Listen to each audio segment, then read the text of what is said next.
The Minnesota Vikings, a team that I really love except one position on the roster. A team I think should be much better than with where I'm going to place them this year. All because I disagree with one major, massive move they made this offseason. So let's get into it. Let's talk about their offseason and see where I think the Minnesota Vikings will be at during the 2025 NFL season.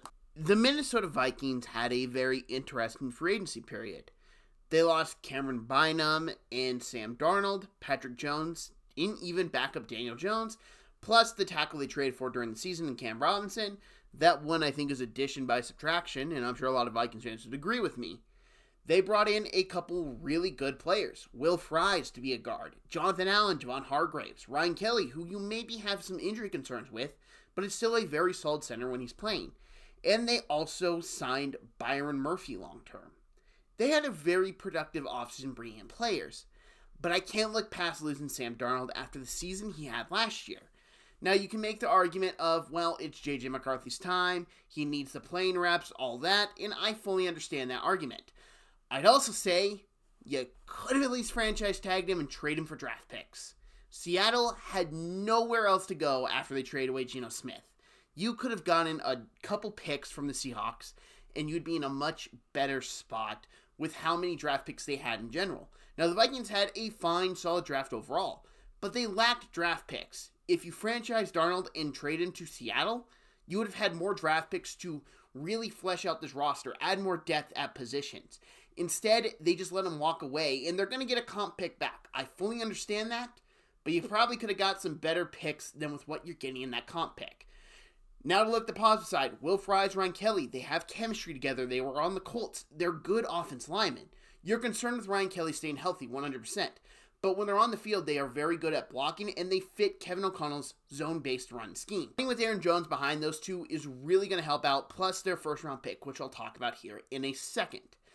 I am just very torn on the Vikings because I think they should have kept Sam Darnold. Not even just trade him away for more picks, which I think would have been a better option with what they did.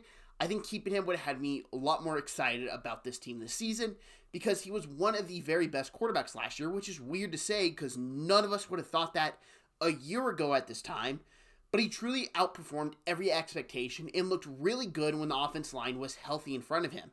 When the offense line got injured, yeah, it wasn't as good because he was under pressure within like 3 seconds, 2 seconds. They got pressured to hell and back, and there was nothing Darnold could do.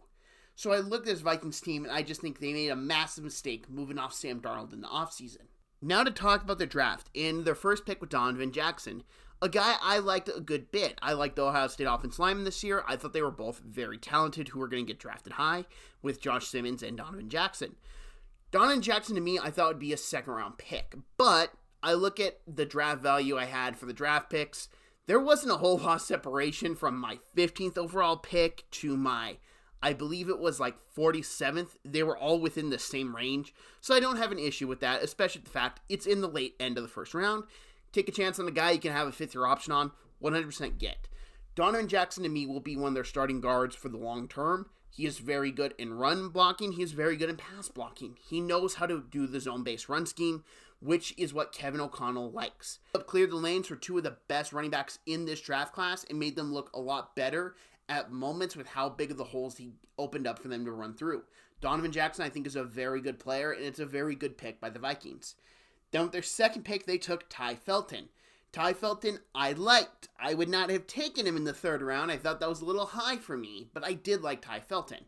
To me, he was a gadget player that I wanted to see go to a team that knows how to utilize the weirdness he can bring. I think this is a guy you give a lot of shuffle passes to. You utilize him in the return game especially, but you do a lot of gadget-type plays. You remind me a lot of Jakeem Grant, the type of just really small, fast receiver that's got some good route running ability. Now, he's not as small as Jakeem Grant, but he just reminded me a lot of this play style. And I think the Vikings can utilize that to perfection when you look at the fact they don't really have a whole lot of depth at wide receiver position. They're really strong at the top two spots, but after that, you have some concerns. Ty Felton can grow into a third receiver option in the future. He's not there yet, but he's got plenty of room to grow, and he proved that in Maryland with his route running. And overall, when he had to become the number one target, he did it pretty well. There is talent there that the Vikings can utilize in the future. I usually just covered 2 picks in the draft for these teams, but I will shout out Gavin Bartholomew real quick. There's nothing really too deep I have to talk about him, but he's just a solid tight end, very much can block, good receiver out of the position, just solid, nothing special, but should make the 53-man roster and can maybe grow into something down the road, maybe being a number 2 tight end behind TJ Hawkinson. I wouldn't expect him to ever be the number 1 tight end, but he can be a very good solid 2 tight end that can fill in case of an injury. Talk about the strength of this Vikings team, and the strength is almost a little difficult because I like the top 2 wide receivers in Minnesota, but the depth after them is not the strongest, but the top 2 are really good. Their defense I do like. I love their defensive line a lot this year. And defensive line was a position I really wanted to see them improve on because I felt like it was missing something. They brought in Hargraves and Jonathan Allen that really boost the interior defensive line. Hargraves can still rush the passer really good. Jonathan Allen can get after the quarterback. He's also really solid in the run game. Those are 2 really good moves that I think help boost the Vikings' defensive front. I also really like their secondary, and I think a big part of that is because it's coached by one of the best defensive minds in the NFL in today's world, in Brian Flores. Brian Flores has been a great hire for the Vikings, and he has proven that, really upgrading this Vikings defense as a whole year after year after year. So I'd expect their defense to be probably their biggest strength this year because they have continuously got better every year under Brian Flores. Now, weakness, and I'm sorry, Vikings fans, it's J.J. McCarthy. I was not a J.J. McCarthy guy during his draft year, and he is why I am lower on this Vikings team than I want to be. Because I do like a lot of the roster pieces. I like the coaches. I like a lot of stuff. I just never got into J.J. McCarthy's film. I thought he could maybe be a fine starter in the league, but not a top tier level. I pretty much say this. I don't know if he's ever going to give you the season Sam Darnold had last year. And to be fair, I would not have said that about Sam Darnold a year ago. So I could just be flat out wrong. Kevin O'Connell is a very intelligent offensive mind.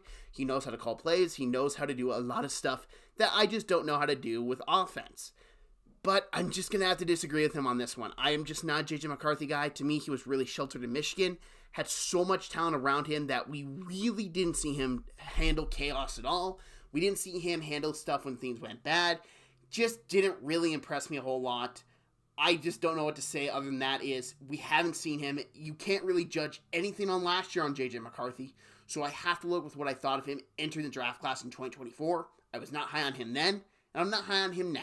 So talking about the Vikings and where I'd have them finish in the division, honestly, it's 4th, and it's only because of J.J. McCarthy and for the fact he is a rookie. We haven't seen anything yet, and I have to stick with what I had graded on him in 2024 draft.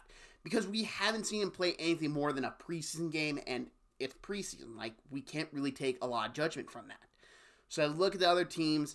The Bears, I think they've improved from last year. The Lions, I still think are great. And the Packers are the Packers. They will never be bad. So I look at them, I just like, man, the Vikings could easily be a playoff team if I'm wrong, J.J. McCarthy. But right now, I'm just going to put them at 4th. Because there's so many things I don't know about their starting quarterback that leads me to just being concerned overall. I think they have improved their team, but for me to really say they're going to make the playoffs right now with the quarterback I know nothing on, I just can't personally do it. Thank you very much for watching this video. If you like this video, hit that like button. If you're new to the channel, hit that subscribe button. If you would subscribe, I'd greatly appreciate it. I'm at 277 subscribers. I'm trying to hit 300 subscribers by the start of the NFL season. There'll be a lot more content coming up on my channel during this course. I am doing 32 in 32 days, 32 team previews in 32 consecutive days. Vikings fans, you are the last NFC North team I am covering. So if you want to check out what I thought about your division rivals, go ahead, tune into those. And if you'd want to check out any other teams, I am doing this alphabetically. The Vikings are the 21st upload on the channel. There are 20 uploads prior to them on the team previews. Check them out. I'd highly recommend it. And if you want to just subscribe, stay tuned for more content. There'll be a lot more content during the NFL season. If I am wrong on the Vikings, I promise you, Vikings fans, I will make a video admitting I am wrong and talking about the areas I misjudged this team at. So thank you very much for watching. Stay tuned and have a great day.